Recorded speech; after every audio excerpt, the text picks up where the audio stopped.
Hello folks and welcome back to Rome Total War. I'm Conostip and this is going to be part 11 of my Barbarian invasion campaign where I'm playing as the Sassanids. And in the last episode I did take Salamis, and I think that that's going to be opening up my economy. I really do. I'm building up a port here in Salamis that's going to be finished during this intern phase, and same thing here in Tarsus. We also have a port that's being built, and then we do have the Silk Roads that are being... or not Silk Roads, but this is the trade caravan that is being built here in Antioch. Is that the... I'm trying to remind myself, is that the upgraded Silk Road? No, the Silk Road is the actual road itself, correct? No, because we have highways here. Okay, that's because that's Roman. Got it. So yeah, the trade caravan is the specific trade boosting resource for the eastern factions. Yep, got it. Okay, so that's going to be finished in 2 turns. And I think that those 3 buildings are going to really help out my economy. And because of that, I don't feel so desperate to take Caesarea anymore. Now, with that being said, I've just been playing like a rat this entire campaign. Kind of just taking what comes my way, any opportunities. I've been jumping on them and taking them. So if Caesarea opens up, I will take that opportunity. I have a very, very good general that I don't want to waste. I think that when I started the campaign and I saw that he was, he probably was in his late 30s, I suppose, when the campaign started. He's probably going to be fine. I think that these Barbarian invasion campaigns are rather short in comparison to the Imperial campaigns and the Grand campaigns in the base game. So these characters that we have are probably going to last the entire campaign, and I don't think that I need to feel so rushed to make use of him. He's probably going to be around. It's 2 turns per year, and I seem to find the characters live pretty reliably into their 60s, if not, I mean, at least 60, but yeah, it seems like they get up to the age of 70 sometimes. So fingers crossed, but he's going to be around for a while, so I don't have to worry about, losing his services. And we're just going to stand here, I don't know for how long, maybe a turn or 2, raid his territory, cause some devastation, maybe try to get them to come out. This army that's right outside of Caesarea is the weaker one, I think. I think this is the one that's just all, like, mostly Limitani. And then inside of Caesarea, they do have the Comitatenses and the Eastern Archers and some Cav as well. So I don't want to just attack into that and then have to fight that garrison as well. Might not be the worst idea, but I think, I mean, actually, no, I can't, right? I already discovered this in this campaign. Here I am learning things again, but the zone of control of this settlement won't allow me to attack any forces on the bridge without me attacking the settlement first. And yeah, I don't want that. I do not want that. I could, siege them and draw them out, but that would take a long time, and during that time, who knows what could happen. Now, and this is something that hasn't been answered yet, and it's something that I think I did look this up, but I can't remember. If you know the answer to this, so for the night attack ability for generals, where you are able to not allow the reinforcements to come on in for them, or I'm assuming us as well, it's just a straight up 1v1. Is that only apply when we are the attacker, or can that be something that I do as the defender? It would make sense if it's only when you're the attacker, but it's not explicitly stated, in at least anywhere that I've seen. So like, I'm just wondering if you know the answers. I would like to hear what you know, just so that I don't get caught by surprise. But then again, the army's decent. It's a decent mixed bag of forces, decent infantry, decent cav, decent ranged. So I think maybe we just have the 2-foot archers. Yeah, just the 2-foot archers, but we have like 3 horse archers plus the Clibinari plus some Bucalari. Like it's a decent mixed bag. I could always hire some more stuff if I felt like I needed to, but I don't feel that threatened. And in fact, since I am starting to build Well, no, I'm not building those barracks yet in Hatra. I'm trying to get up to those Sogdians, but I need to get up to a large city, the tier 4, before I can build those barracks that allow me to train up these Sogdian warriors, which are those really sweet mace-armed warriors. That would be really cool to like use them against the comitatenses of the Eastern Romans. I don't think, I don't have any large... Yeah, you're a minor city, you're a minor city. This is a large city in Arsacia. Okay. Damn, should I just train Sogdians here? It's the furthest away place. It would take so long for infantry to make that long journey. And they take 2 turns to train. It's not ideal. It really isn't.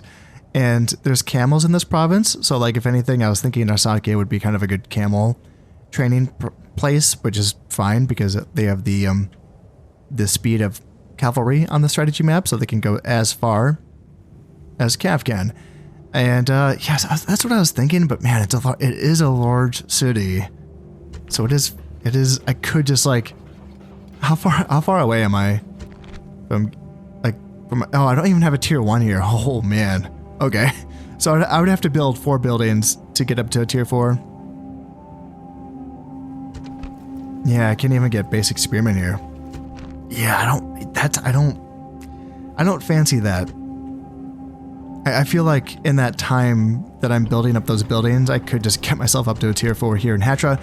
That is why I'm building the sewers. That's going to increase the population growth a little bit. Also, I could just lower taxes a little bit. I don't usually do this for anything that's above a tier 1 town.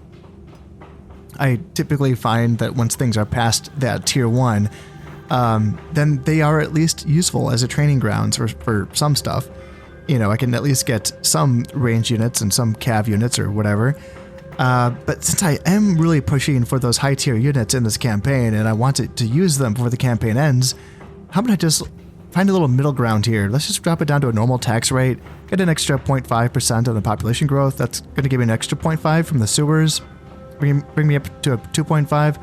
I'm sitting at 10 grand for population and I need to get up to 12 grand to get to the next tier. So we're not that far away. We're not.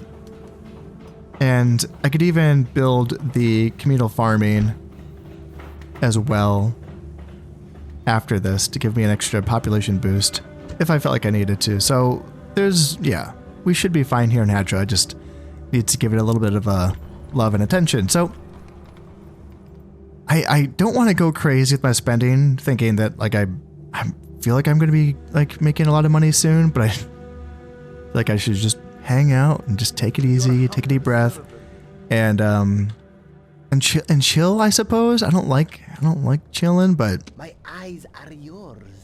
Another project of mine, which is a pretty serious project, is using Ardashir and his amazing Zoroastrian conversion skills to convert these areas to Zoroastrianism. So I think that he's going to hang out in Tarsus for one more turn just to kind of give us another... it should get us very close. The problem is he's giving 30% of the conversion rate is coming from just him. So that's going to bring us down to a 10% conversion rate, which is less than the Christian conversion rate here, which is problematic. So I have a spy here who does have the Zoroastrian conversion thingy, so I should just bring him over. I like keeping an eye on this territory over here, but I just need people for the Zoroastrianism more than anything. And oh yeah, also I could just like swap out Shapur, the faction leader. He's not as good as the conversion stuff, but he can just come over to Tarsus and help out with that once Ardashir moves on over to Antioch. And then we'll try to like start switching things over here in Antioch so that eventually we can tear down the church and build a Zoroastrian shrine or temple or something. It's going to be a big project, but we have to work on that here in Antioch because yeah, we have work to do. Like this province here of Syria Coele is bordering the province of Arabia. So like Damantha's having issues as well. It's yeah, 29%. How is the conversion? Yeah, 10% goes Zoroastrian, 15% Christianity. So yeah, it's kind of tough. And until we get up to a large town, a tier 2, we can't even build that second tier Zoroastrian building, which would help. That would even things out. It'd give us an extra 5% conversion. which would be nice, yeah.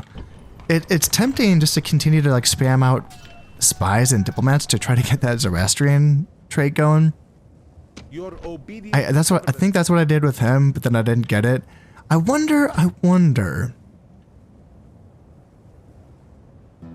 Because I'm pretty sure that agents, like the way that agents and characters in general work is that if they hang out in settlements that have the buildings that give the traits that people end up getting, they don't necessarily need to be trained there. They can just hang out there for a turn or two.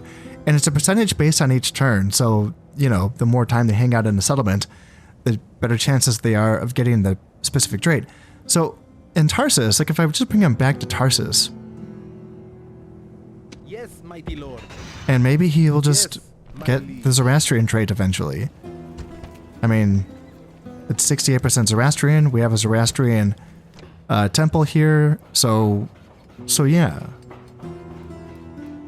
Ooh, yeah, we can build mines here too. Okay. Yeah, we're gonna be making some decent money, I think, once... I already have the mines here in Sinope, right? Shipwright. Oh, I'm building the shipwright here. And I could get a trade caravan and a royal road as well. Okay, so there's some more stuff I can do for money up here in Sinope. Okay. And I think, so those mines are not for this province, it's for this province. Oh, that's fancy. Okay. So Caesarea gets these mines that are just right on there. It's a weird province. It goes like here and then up here, so that's kind of confusing.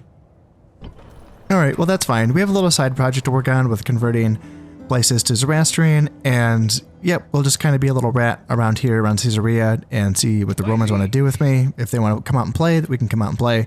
If not, that's fine too. As long as we're making money, I'm kind of just playing tall for a little while. And does that mean do I need to train soldiers, or should I be really cheap? I should at least like balance things out a little bit. Let's get some spears. Spears on here in Antioch, and then Sinope. How are you looking? 3 spears.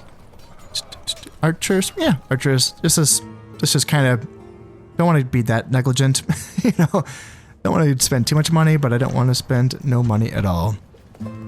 And I thought there's something I could retrain. Yeah, let's do that. Retrain, and then the spears.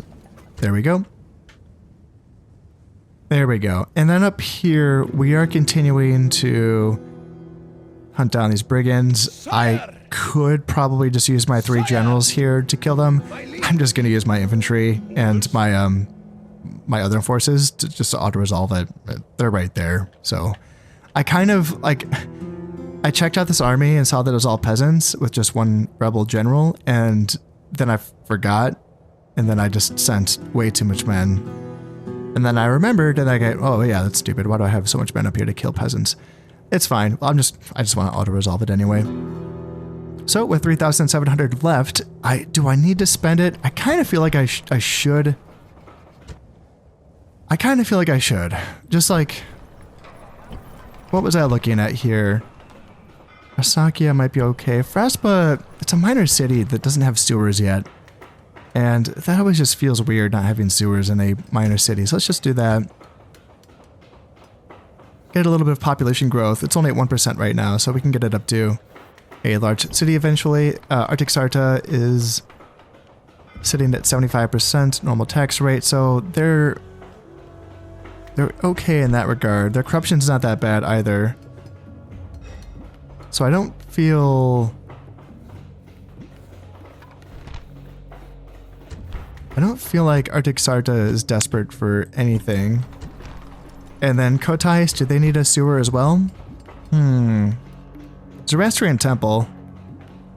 I do like getting the Zoroastrian temples. I like law buildings. I like that law increases public loyalty, but also reduces the corruption. It's a really, really nice thing. So it goes from 341 to 277. Yeah, not bad. Yeah, those are nice to get. And I thought that Arsakia had something that I was looking at it earlier. Should I get the Zoroastrian large? Yeah, that's what it is. Right, because I was looking at the secret police HQ, which again is a law building. That's 15%. That's not 15% net. It's 5% net because That's 10% for the building that I already have. So this would be the tier 3. And so it's 3,200 denarii to build it up, but I'm getting the same amount of law net from the Zoroastrian large temple. 15% law compared to the 10% law. So it's cheaper. It's what, 3,200 for the secret police HQ, and then it's 16 for the Zoroastrian large temple. And this gives me more stuff too. It gives me does it give me more stuff? Happiness bonus? Yeah. Yeah, I like it. I like it. And again, reduces the corruption from 424 to 360. Not bad. Really not bad. So even though I do like the idea of saving money right now, I have to remind myself, like, let's not forget about these places up here. They need some attention every once in a while. I don't want to go as crazy as I did with my Julia and Egypt campaigns. I think that I was a little bit too, I don't know, spend happy. I just got too excited to build everything, and I don't think that I should do that. But I still think that there are some things that are important to do. So I don't know. I'm still figuring out the balance in this game. We have a diplomat up here that can go talk to the Saxons now, so let's go talk to them. And we just want map information for map information, and if we could maybe get some money off of them as well.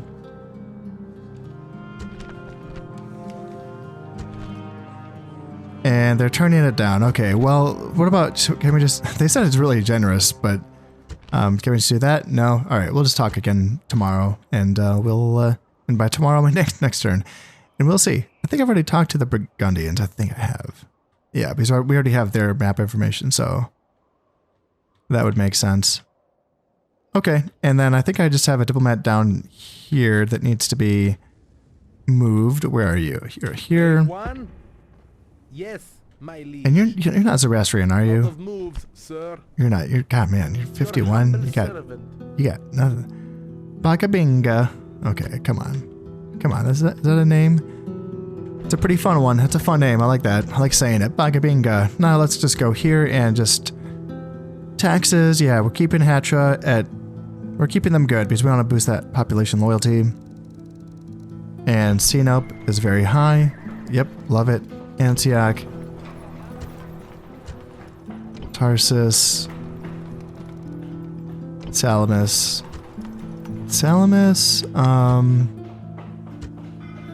Yeah, let's make some money.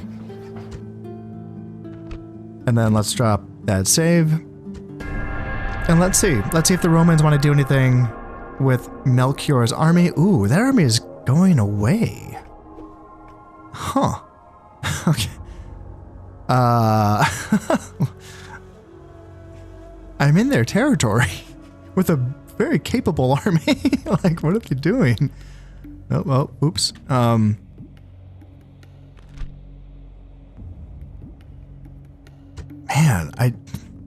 they're really, like, I'm trying to not be aggressive, and they're making it hard. Like, it's like, guys,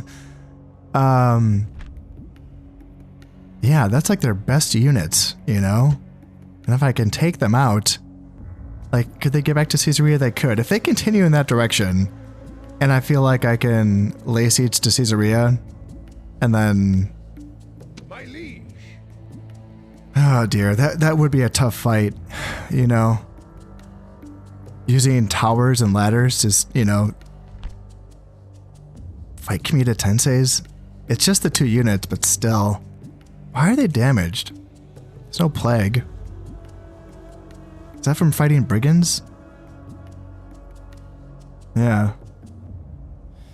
Yeah, I mean, just damage. I like that they're damaged. That's a nice thing. 3 units just hanging out there. I don't know. I'll just hang out for a minute, I guess. I had this, you know, I got more forces here in Sino, but kind of wanted to leave someone for my club mid, my Sogdians, just to smash, you know. I was kind of thinking like Caesarea and the Comitatenses inside would be kind of a nice little opening fight for my Sogdians whenever I do get them going. All right, let's look at things. So treasury total 7,000. That feels pretty good. Yeah, I like that. Got some buildings finished. Port, shipwright, sewers. Yes, love it. Got some troops and war declared between the Burgundians and the Saxons. Okay.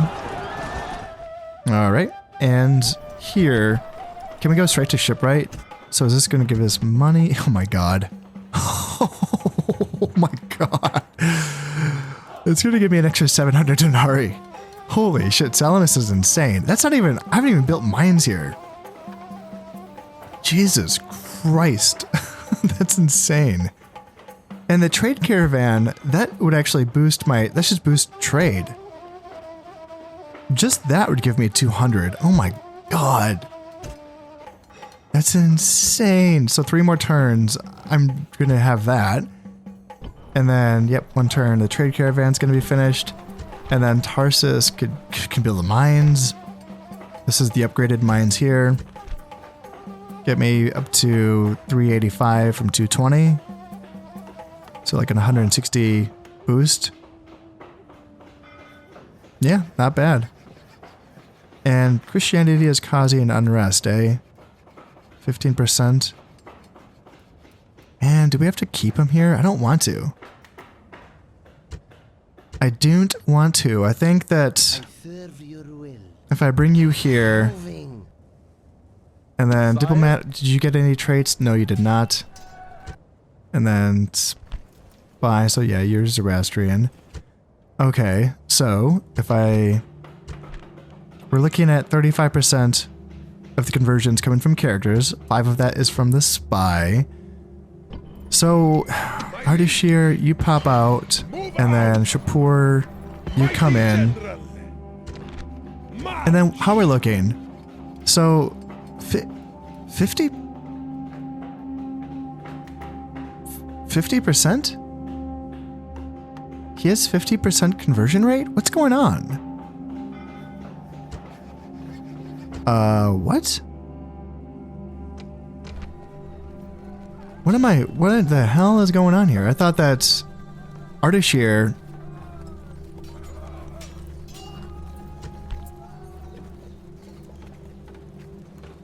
So 45% is coming from him?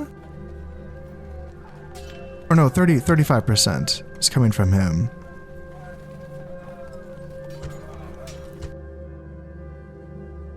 Which is 5% more than Ardashir. I'm so confused.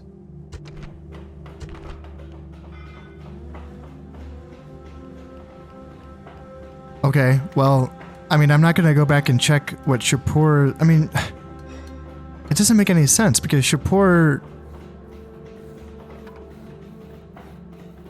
It was hanging out in Antioch, and it's 90% Christian.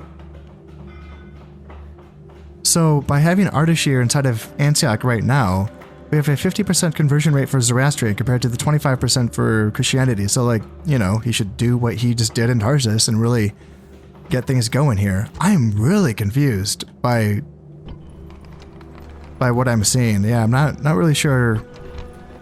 Not really sure what I'm missing here, but you know, hey, it's a good thing, I guess. Well, okay, now it's blinking. Oh, see, okay, so this is telling the true story now. I think. Because now this is blinking, so that 40% is coming, that they're losing that. And it's just going to be 5% from him, I think, based on memory. I'm not going to go back and look at those traits again right now. But I think 5% from him and then 5% from the spy, so it's going to be 10% from the characters. And then 10% from the religious buildings. So that's 20%, which is still going to be 5% more than Christianity. So they're still going to continue to grow the conversion slower. But still, yeah, that's fine. Okay, yeah, that's weird. It's like the graphic didn't update right away or something like that. All right, well, yep, this is what we wanted. That's fine. That's exactly what we want. And yeah, I don't know at what number do I need to make the switch? At what number of conversion do I need to tear down the church and build the Zoroastrian shrine, because I had initially suspected that the amount of unrest is coming from the amount of the population that is there, but that's not true, because here Zoroastrian's causing 30% of the unrest in Antioch, but it's only 8% of the people here, so that's not what that number comes from. That number's not coming from that, so where's that number coming from? So it's 21% Christianity here, the amount of unrest is 20%, so that's where I was getting, that's the one that got me thinking that this number is equivalent to that number, which is, close, right? But that's not the case here, and I don't know why. I mean, it's going down because, it's going to go down to 5% unrest from Zoroastrian because of him. So that makes sense. Faction leaders' religion differs from the settlement's official religion. Okay, yeah. Yep. And then governor's religion differs from the settlement's official religion. Okay.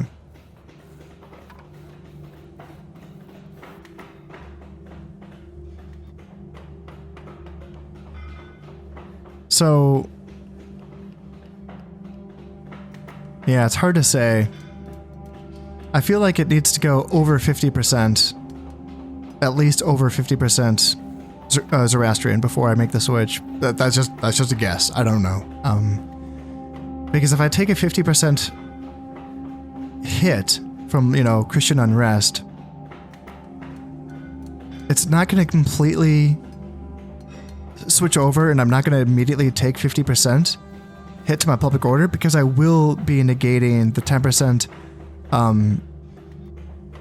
difference here with faction leaders' religions differing from the settlement's official religion.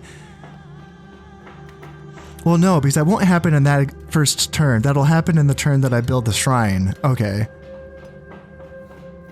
So this 15% from these two things right here, the governor and the faction leader, it would have taken until the second turn after I destroy the church, and then I build the shrine for me to get these things removed, essentially.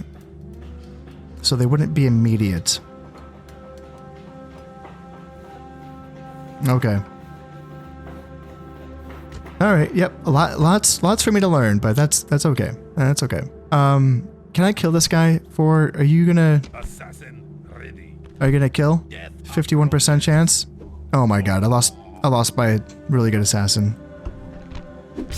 Damn, he was really good too.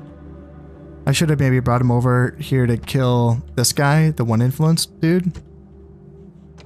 Shucks. Well, let's train up another assassin.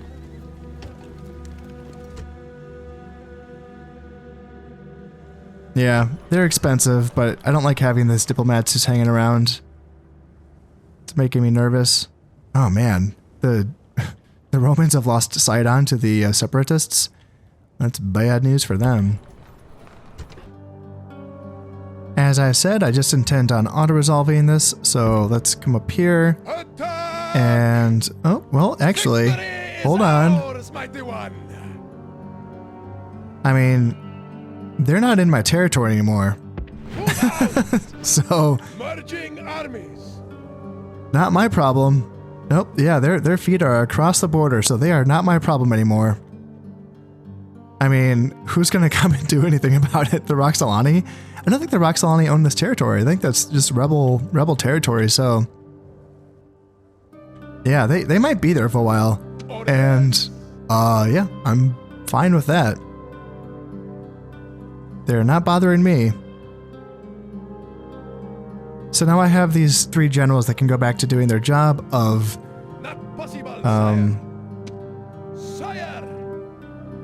of setting down watchtowers. There's a little brigand army right outside of Ctesiphon, and I have a little force here, some levies, spears, and some slingers, and some archers. We know that there's 2 peasants inside of this force, and something, I've been talking about this in multiple, well, like, all of my campaigns, so it's hard for me to keep track of what I've said during this campaign, but I know that I have talked a lot about my issues in dealing with brigands, and I've gotten a response actually from a viewer who laid out a pretty solid sounding plan for dealing with brigands, and it's something that it's worked for him. And I was very impressed by it. It's something that, in a lot of ways, I was on the right track. I was getting there. I was thinking about using low tier stuff to garrison my settlements, in this case would be levy spears. And what he suggested was that he uses peasants, but then whatever tier 1 infantry is available to his faction, and using it to auto-resolve fights against weaker brigand groups. And if they lose the auto-resolve, he's like, I don't care. If they typically retreat right back to the settlement that they were garrisoned in, and then he can just retrain them up, and they will keep their veterancy. The people that survived will keep their veterancy, and they will continue to get better, and he will just keep sending them back out again to fight these auto-resolved fights against brigands, and eventually they'll win. It doesn't really, since it's such a fast process of them retreating back to the settlement automatically and getting retrained and being sent right back out, it's pretty seamless. And for the brigand fights that are a bit meatier, where they actually have some decent units and it's a bit bigger, he just has a roving cav force, which might not be that big. It might just be like a bad general who's not that good at anything else, and maybe a couple units of light cav. Again, whatever light cav is available for his faction, and they might team up with the local infantry force, the levy spears, the peasants, or whatever, and then just add their bulk to that fight, and then same thing, auto resolve, just do it. And again, if they lose, send them back to the settlement, retrain, and just do it again. And I really appreciated that advice. And I think, even though I have talked about this in my other campaigns, I think he's watching this campaign. So if you are, I thank you. Thank you so much for that helpful info. It's a long post. He wrote out a long post for me, so it was good. It was a good group of tips. And what I really appreciate about this is that these are the types of things that, well, because I have, something of a platform here, I have a YouTube channel, and these are the types of things that maybe will help you, whether you're a veteran player of Rome Total War, or whether you're getting into it like I am and you're thinking, gosh, this part of the game isn't fun, and it's nice to find these solutions, because it's one thing to be told information, but it's another thing to understand how to use the information. And that's something that I really struggle with sometimes, is try to find what's the actual applications for these types of strategies and so on. So yeah, thank you. And for those of you who, like me, are learning these things, hopefully I can demonstrate it. Actually, what am I saying? I'm going to just do it right now. See if it works, see if these guys win, and if not, see if they just end up right back in Tessamon. And then to resolve, and I lost. So yeah, I lost. That's surprising. I didn't even look at what they had. I saw 2 peasants, yes, what were the other units? So, well, we killed 203 of their guys, right? And we went right back into Tessamon, retrain, and sure, we have to spend a little bit of money for that, but okay, so yeah, it's the rebel general, but we got him down to just a 4-man in his unit, so yeah, the next fight we should win, maybe. Guess we'll find out. Hey, and I finally found Petra. Oh my goodness, yeah, man, this guy's spent some time down here looking for Petra. I was just lost. Just a poor guy lost in the desert. I know this is very important to you, so I wanted just to point this out. I know y'all were worried about this poor diplomat that was just down here wandering the desert like a goddamn messiah. So you can start to go back up to get involved with the, the actual campaign now that we have found Petra. Huzzah. And there's a place up here that I didn't run into either. There it is. There's Cyrene. All right. Only 1 unit hanging out there. Going on into the next turn, and what do we have here? Oh my, oh my. The Romans are having some issues here. It has happened. Caesarea has gone separatist. Holy moly. Is this still separatist? Yep, that's still separatist. This is separate. Jeez, man. Yeah, rebellions is a serious issue for the Romans in this campaign. I wonder how much of an issue it is for like when you're the human player playing as the Romans, because yeah, some serious stuff for the AI that is. Yeah, interesting, very interesting. I'm curious. I like that it's here for sure. You know, having civil wars was something that existed in medieval Total War, and not having it in the base campaign for Rome just felt really weird. It feels so nice. I say feels, I'm still playing medieval Total War. It feels so nice to fight a war against someone and then kick their ass. And then eventually they will be like, hey, we're done. Like, don't fight us anymore. Typically because they're having a civil war or some shit, or they're broke or whatever. They know that they need a ceasefire. And you can end wars that way, which is, you know, real. That's a real thing. So it's just really nice because that means that you can go back to trading with them. For instance, you can make money off of them. If you're Catholic and you need like a princess to, you know, marry into your family so that you can continue your family line, which is very important in medieval Total War, you have a faction that you can marry into, you know, or they can marry into your faction. And it feels so weird moving from that into the base game for Rome, where it's like, once you're at war with someone, it's like, you know, they're just like, no, we will fight to the death. And it's like, what are you doing? You have nothing left. Give up, you know? And it's like, no, they don't, you know, there's like, you pulverize them. It just feels so weird, you know? So, I don't know if, I mean, clearly the objectives for this campaign are to basically wipe out the Eastern Romans. So it's not, you know, I'm not saying in this campaign, that, you know, we're not going to be using diplomacy to solve this one out. No, we're gonna pulverize them, sure. But I'm just glad that these rebellions exist. It is a nice thing I'm glad it came back, you know? All right, what are we looking at? 7,000 in the treasury. Yep. And new family member, Arshaka. And we got some buildings built up. Yes. And yep. Just some stuff retrained mostly. Got that assassin in Antioch. An alliance between the Burgundii and the Franks. All right. Well, got this assassin here. And you have two eyeballs worth. What's your chances? I want to put you on a boat. Assassin ready. All right, got to put you on this boat first. Ready to sail. And then bring you on over. Aye, my lord. And then, wait, did the assassin? Oh my God, what did I do? Yes, mighty lord. I kill. Guarding the troops.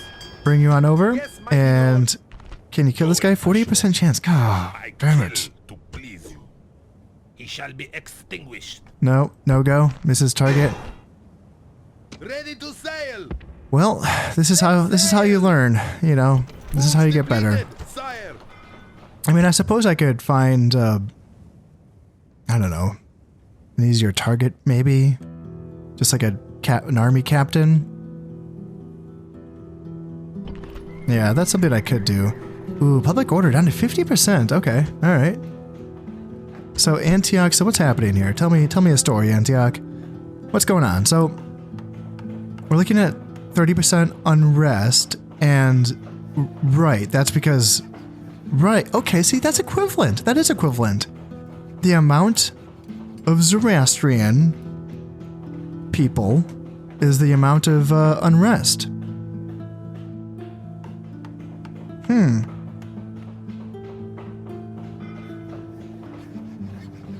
Yeah, the timing. So the timing of like when you want to destroy that Christian shrine and build the Zoroastrian shrine is, yeah, it's a close thing. You have to really pay attention to it, don't you? Like you have to really.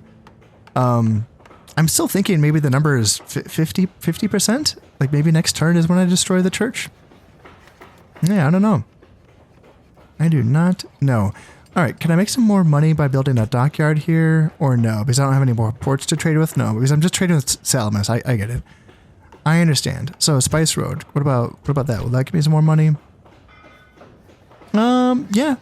Yeah, that's a decent chunk. And there's no corruption here because this is my capital. That's nice. Ooh, a city barracks. Okay, that's not gonna give me. I thought that was a different building. Got excited there. I'm almost wondering.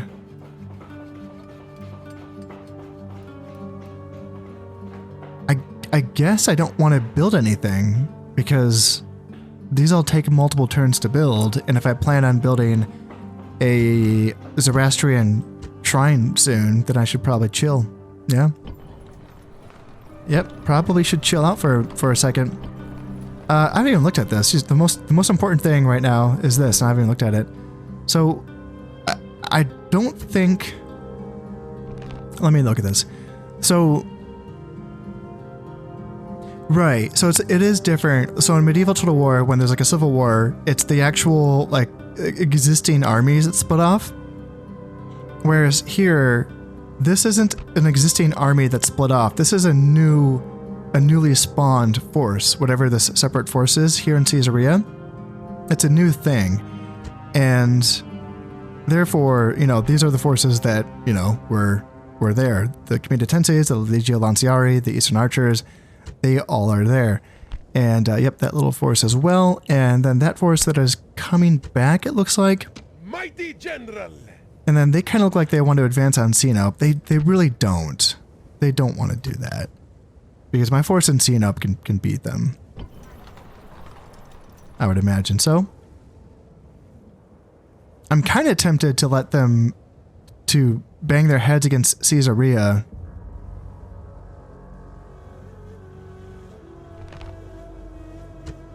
And, have some casualties inflicted upon themselves. But then again, I probably shouldn't. I probably should just... I can pick these forces off, Mighty General. I don't even have to use Knight Attacker. I can just, attack these guys and have them guys called in as reinforcements, and I can pick them off piecemeal. I think that's a better idea. I could even hire up some more... Yeah, why not? Why not just get a full stack by hiring some... more units. Some mercenary Allen horse archers, I think, is probably what I want to do. I think. They're cheaper than the Hippotoxetai, but I think they're better than them, right?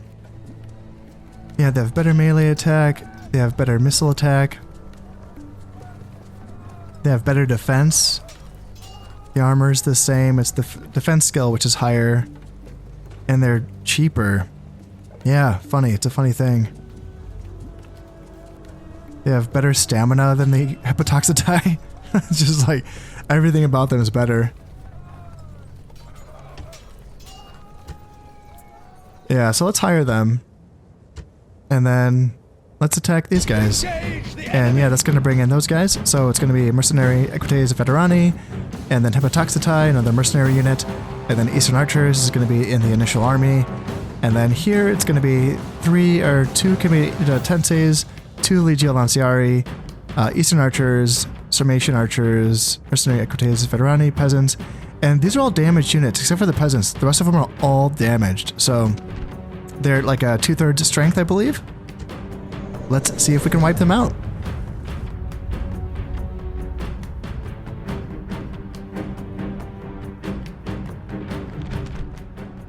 The smell, worse than any camel, is the enemy. Fear has unmanned them. Fear of you, oh brave warriors! Fear of you! Now shout out to the gods! Shout your battle cries! Put true fear into the hearts of our enemies, oh noble soldiers! We do find ourselves on the downside of this slope right here, which is not ideal, but I imagine we can kind of just get right up here. Send them to the Oh, afterlife! where are we facing? Are they right there? Okay, they're right there. Yeah, let's try to get up there as fast as possible, and I think the reinforcements should be... Oh, they're coming. All right, they're right there. And, yep, you guys coming up as well. And those are the horse archers and the equites. I mean, are they charging at us? Jesus Christ! Are they charging right into my spears?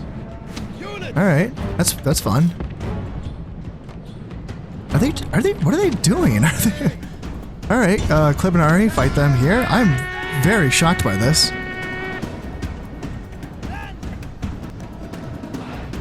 Yeah, Klibinari and spears can hurt those guys. And Hippotoxatai are thinking about coming right back in again? Oh, I don't know about that. Yeah, let's just come up here, and then here, and then got our infantry coming up here as well. Yeah, very interesting tactics by the enemy to, I don't know, just kind of hinder our advance, I suppose. Yeah, I didn't mean to get these eyes. Oops, that was a mistake. Can I save that unit? Can I save that unit? This is a very good general, so he might be able to help out here. And those Klibinari are charging on in. And then we got those guys coming up, so... yeah, looks like we're able to fend them off. And yeah, wipe out whatever you can. Yeah, those Eastern archers are getting wiped out, and those guys are getting wiped out as well. Yeah, perfect. Perfect. Yep, there you go. There you go. Just come back. Just wipe out that last little unit right there. And then you guys prepare for that wave right there. And I am hoping that that army is not running away. I'm setting my cav out here to see if we can chase them down, just in case they are. I have a feeling that they are just running away, which would be a shame. Yeah, looks like that's what they're doing. Can we get any of them? No, they all ran out. Oh, that's too bad. Yeah, that's really too bad. Well deserved and worthy.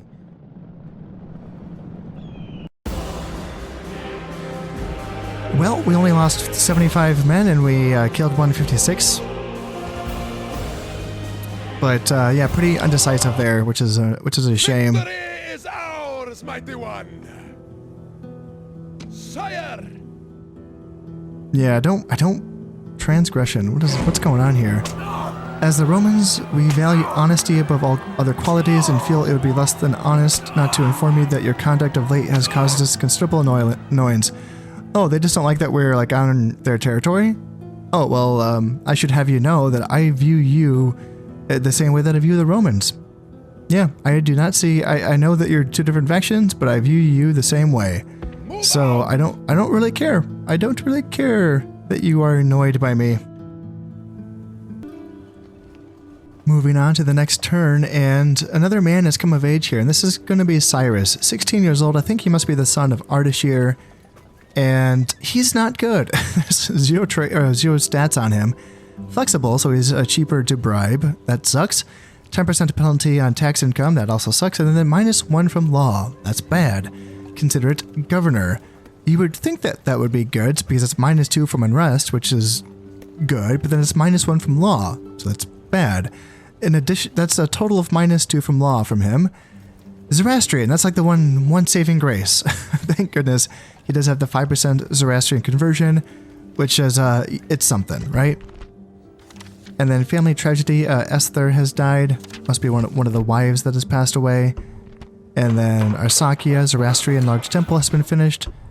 And then we do have some units that were trained up. Yeah, so that's looking good. And I'm thinking about putting Cyrus in Tarsus. Although, actually, you know what? I want some more. Yeah, believe it or not, I know this is going to shock you, but I want some more watchtowers. So let's get some vision there, and then I'll bring you over here, and maybe you can just start placing watchtowers along this entire border down here. Yeah, actually, yeah, I kind of like that. Sure, you could hang out in Antioch and increase the conversion rate, but I think that Ardashir hasn't handled. Yeah, 47%, and then so we're looking at 45% unrest from Zoroastrianism. Okay. And low taxes, so we're at 65% on low taxes. So is this when we make the switch? Yeah, it's hard to know. Yeah, it is. It's hard to say. It feels like it. Because this is my capital. Like, there's nothing else that I can do. You know? There's the execution square, which is, it would take 3 turns to build that. That would give me an extra 5%. You know, because I already have 5% from the tier 1? Or no, is that the tier 1? That might be the tier 1. Okay. So yes, that would give me an additional 10%. You know, but you know, that's 3 turns from now. And 3 turns from now, the Zoroastrianism is going to be causing much more unrest.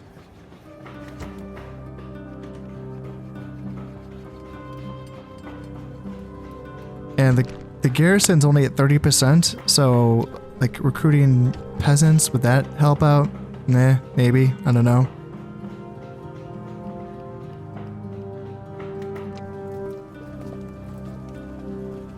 This might be the time to go for it. Yeah, let's just do it. Let's see. Let's find out. So Christian church. And yeah, pop growth. So it's giving population growth. That's kind of nice.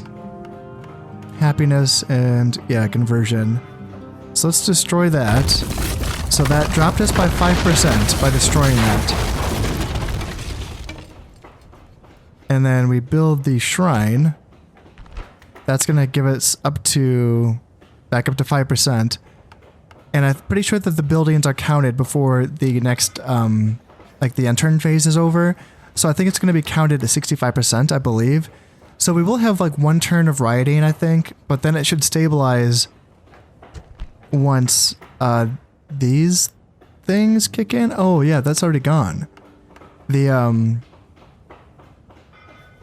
things that were saying that the settlement's, you know, not the religion of the governor.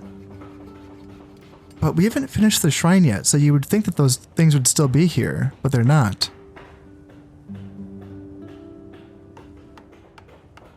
And the Christian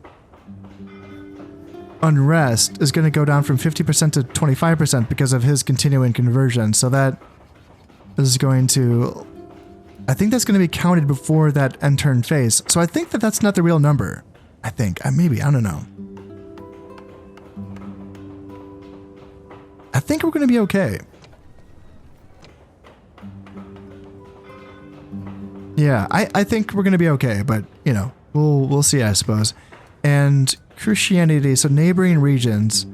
So we're still getting in some neighboring regions. That's going to be from Sidon and then also Philadelphia, I suppose. Yeah, because we border both of those regions, so that must be what it is. Oh my faction leader just died. I didn't think he was that old. Yikes, okay. Huh. Yeah, I didn't think he was that old. My goodness. Does it say? I wonder if it tells me. He died... born 315 and died at 378. Okay, so he was 63 when he died. And no, I didn't just edit that to so that I could use my calculator. No, I didn't do that at all. So 63, hot damn. Okay, yeah, he looked so young. And yeah, okay, so Melchior is 46. That's the important one. Shit, I wasn't even paying attention too. So Ardashir is the new faction leader. He's 37, so he's plenty young. Is he the guy who I would have wanted? It just doesn't matter, I guess. He's the faction leader, and that's that. And then Narcissus is going to be the new faction heir.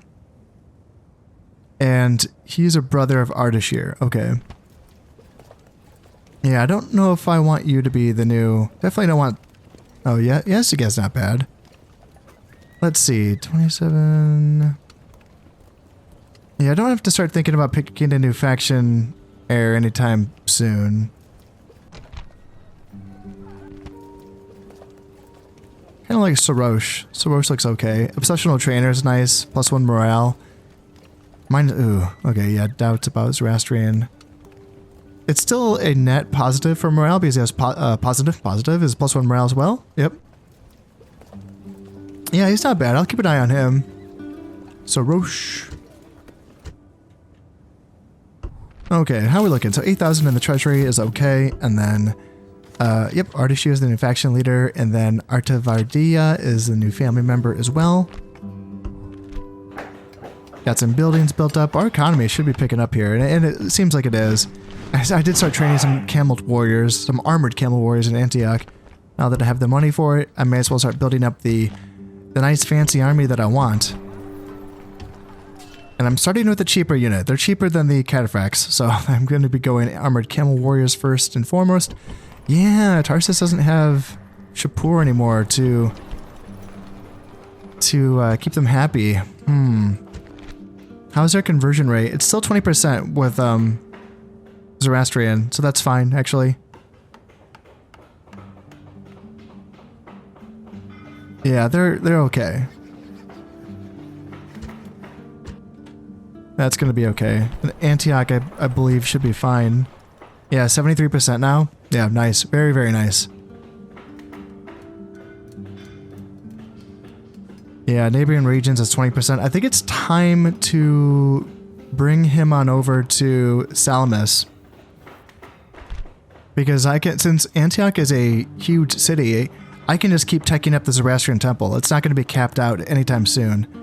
So yeah, I can just keep putting money and build time into that. And then I think, Mighty General. Yep, put him on a boat, bring him on over, put him into Salamis, and then he can start converting Salamis. Let's bring over you, and then you, and then you can you get back into Antioch? Not quite, not quite. Alright, let's tell Antioch to chill out. Alright, they can't go any lower on the taxes, but they are at 70%, so they'll be fine.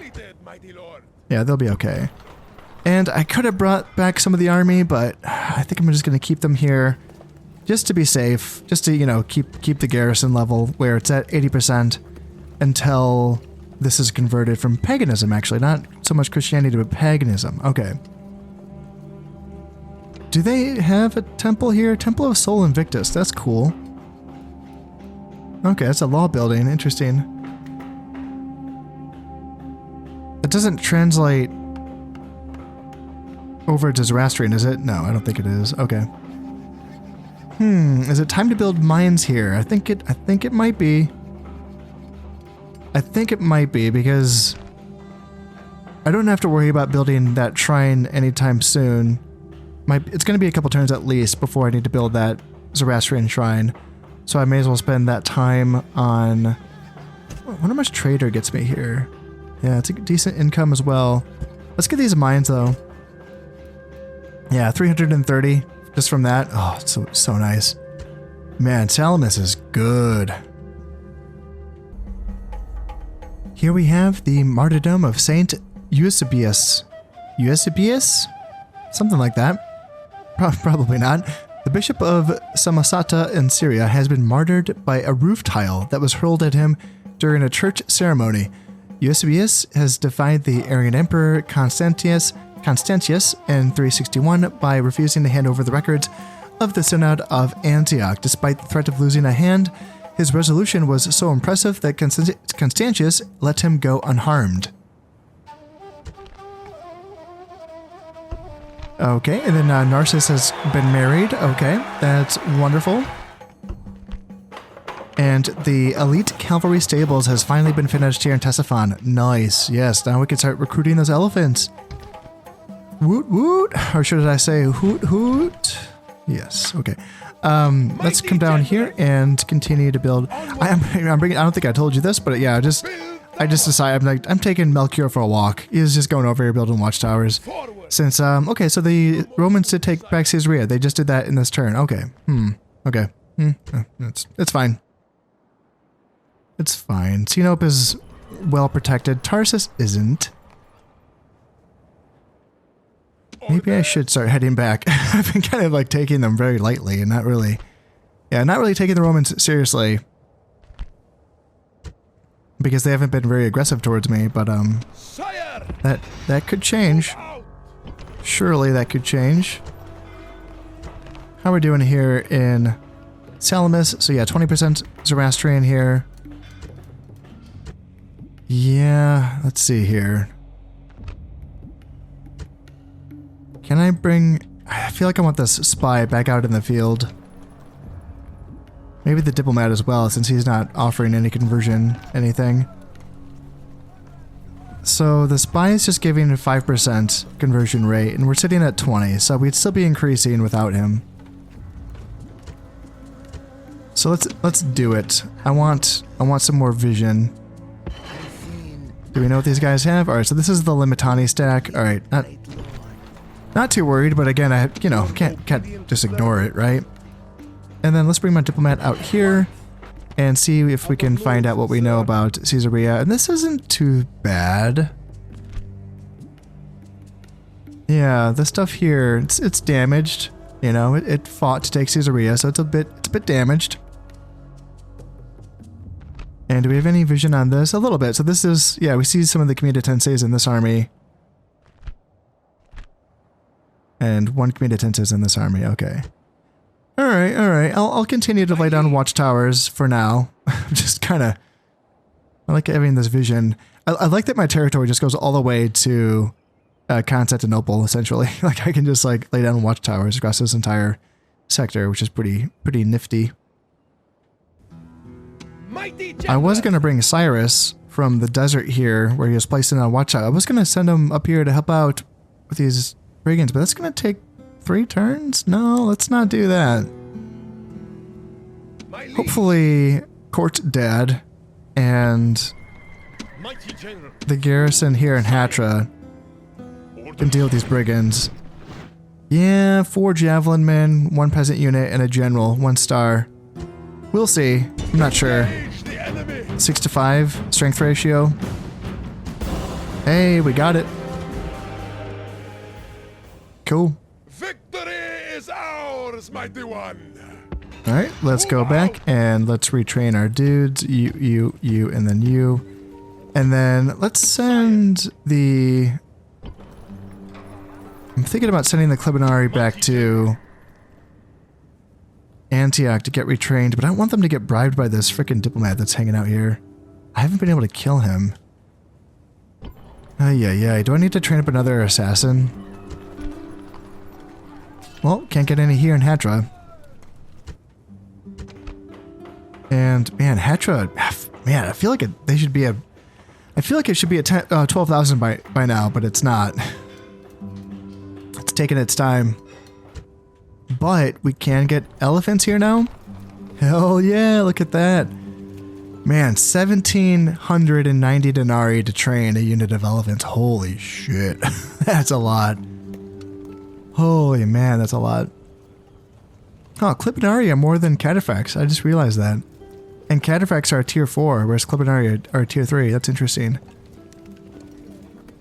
They both take 2 turns, but the Klebinari is 1430. What's the upkeep is 300 and 337.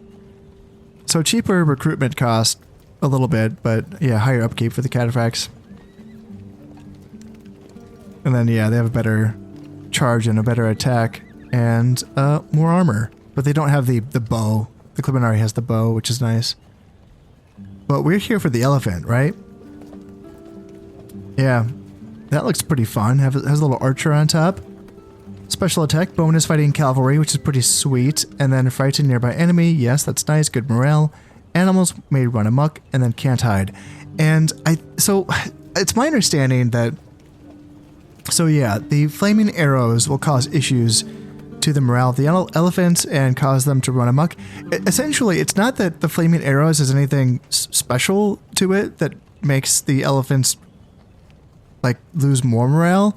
It's just that anything that causes a morale debuff can make the elephants, if it gets low enough, if their morale gets low enough, they can run amok. That's my understanding of it.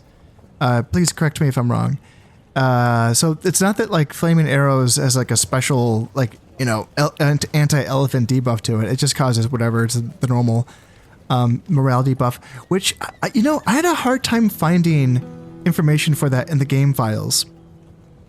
It wasn't appearing under like the fear effects. Like fear was very specific to like animal-based stuff and certain units. and chariots and stuff like that. But the flaming morale debuff was like somewhere else in the game files, and I couldn't quite find it. It was really weird because I could find the flaming effects for artillery pieces, and I think that was like -2 morale, which isn't that much, honestly. Like for a flame, I don't know. It seems like it should be more, but whatever. And I suppose that we can just assume that if that's correct, if my memory is correct, so don't take this for a word, but if that's correct, then I suppose that the flaming arrows would also just be a -2 morale debuff for them as well. So, and for those of you who are new to Rome and you are learning about Rome as I am as well, the way that like flaming attacks work for archers and for artillery pieces is that they make the units fire slower and less accurate, so they do less damage, but they cause a morale debuff. So it's not something that you really want all of your units to be using. Like if you have multiple archer units, then I typically just let them fire because I'd rather have them do damage. But then if there's a key moment in the battle where it's time to break the enemy, I'll switch one onto fire arrows. If I remember. I oftentimes don't remember. But that's my fault. But as far as like artillery usage, I don't know. It's weird. Artillery typically is used for like anti-building stuff, anti-walls. And then there's the artillery that you can use like anti-personnel artillery. But you already are receiving I think that artillery comes with its own massive morale debuff even before the like flaming stuff. Like I want to say -6 for some reason, but again, it, could be wrong. But it's a bigger debuff. It's a bigger morale debuff from getting shot at by artillery than by an archer or a slinger, for instance. And that makes sense, right? It kind of freak you out. So yeah, I don't know if that like extra -2 morale from the flaming and artillery attack is really going to matter that much, because it's going to be less accurate. You're going to be doing less damage, and units, of course, also take morale debuffs from losing men and taking damage too. So yeah, it's a weird thing. I think that flaming attacks maybe can like cause damage to buildings faster. Actually, no, I don't know. I don't know about that. Anyway, that was just a little morale tangent. We're talking about elephants, right? Yeah, that's right. Elephants. Do we want to read this? War elephants are a rarity in war these days, but still terrible opponents to face. They can trample men and horses and intimidate many just by their appearance on the battlefield. Some 3 meters tall at the shoulder, these animals are trained only to a limited degree. They cannot be relied upon to always do what they are told, and are known to run wild in battle, crushing friends and foe alike. For this reason, each elephant driver is given a spike to drive into the base of the elephant's skull and mallet so that he can kill his mount if necessary. Assuming that the elephants don't run amok, they are a valuable addition to the shock element of any army. They can also be used to batter down gates and wooden defenses too. And I learned in my Egypt campaign, don't do that for anything that has stone walls or higher. Yeah, the towers, just shred them. Like, like the wooden defenses, the wooden walls and the stockades, fine. You can use elephants to knock down those gates. Don't use them against... Actually, no, shit. I think it was like the flaming or the burning oil of the gatehouse. I think that's what got my elephants. It was really sad. I was like, oh my god, I'm losing elephants to burning oil. I'm a monster. Yeah, don't do that. I didn't know. I was like, yeah, it works against... I was like, yeah, it works against the gates. Don't do that. No, don't do that. It was awful. It was awful. But yes, we're going to use these guys. I suppose like the key in battle to using them in battle is to, if you can, compromise the enemy ranged units, and specifically their foot-based archers, because they're the ones that are going to be using the extra morale debuff of the fire arrows to trying to make the elephants run amok. But if you can compromise the enemy archers, then I suppose the elephants are just... What else can stop them, really? What I don't know is how much of a bonus against... Is there a bonus against elephants for spear-based units? I don't know. That's something that I don't remember seeing in the game files, but again, this is just all on memory, so yeah. Yeah, I don't know. What else? What is it? There's no like pikes or phalanx formation in the Barbarian invasion. So what in the Barbarian invasion can stop elephants? Just mass archers? Yeah, I don't know. I don't know. So let's have some fun here. Takes 2 turns to train each elephant. Perfect. Yeah, let's just get these guys going. And yeah, I'm thinking since the Sassanids have such a large like cav and elephant and camel group of their army roster, what I'm kind of thinking is making a mounted army and using them as my, my force that kind of fights out in the field and destroys armies in the field, and then having sort of a siege-based, infantry-based army that still has some cav support just to, have some versatility there, but they're mainly, meant for cracking the tough nuts of the Roman walls and their tough infantry corps. So that's kind of the idea. I think that'd be kind of fun to play in that way. I'm talking to the Western Romans right now, and I'm trying to get map information from them. They want 1,800 denarii for 6 turns, and that's quite a bit. I'm actually willing to pay them now, but I don't want to pay them that much. I wonder if I can pay... I mean, I don't really have any plans for the 4 grand that I have left in my treasury. And if I can just offer them a single payment... Make a single payment... Actually, let's talk them down a bit. Let's just see. Let's see 3 grand, and we don't even need the trade rights. Just map information. Map information. Offer 3 grand, and their demands. So 1,800 for five turns. Huh. Okay.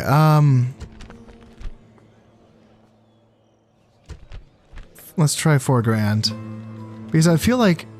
Because it's my understanding that with their map information, with knowing what they know about the world, then that means that my map information then becomes much more valuable, and perhaps I can sell it for the amount that I can, surpass this and make a profit off of this. Is my understanding? That's how I understand this. So no, yeah, they're not really being talked down, are they? They're kind of standing by, it's just sticking with their guns here, eh?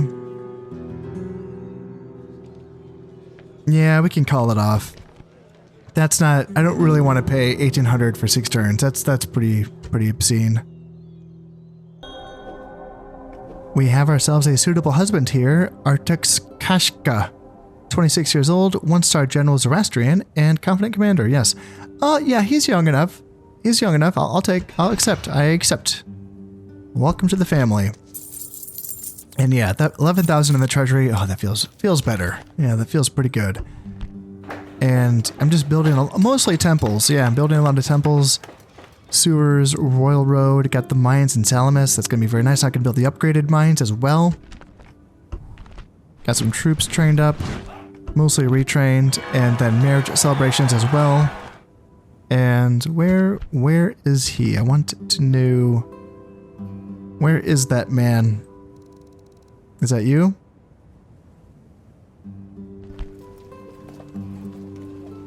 Fariel.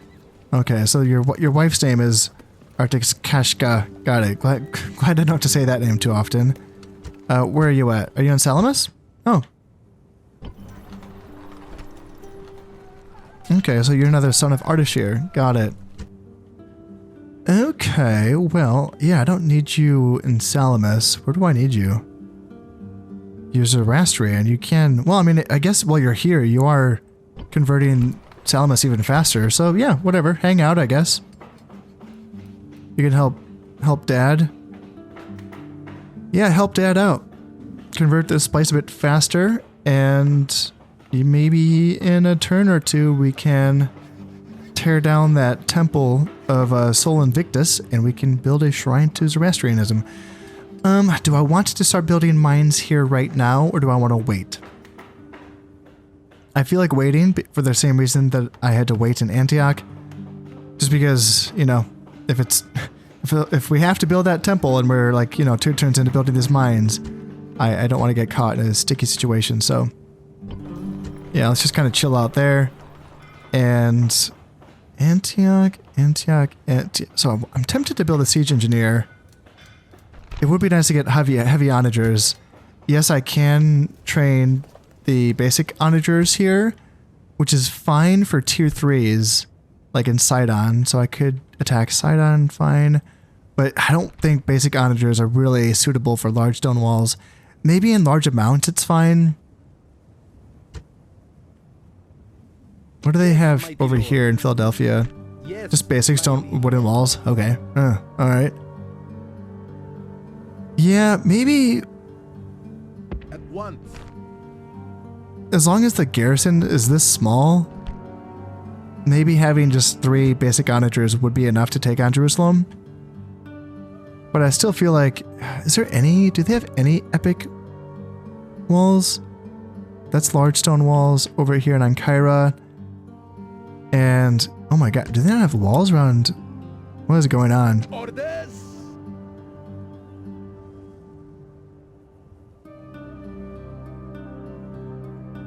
Kind of want to come up here Forward. and build a watchtower. So they have walls around Constantinople. I was like, do they not have walls around Constantinople? All right, yeah, they have large stone walls. So it's not...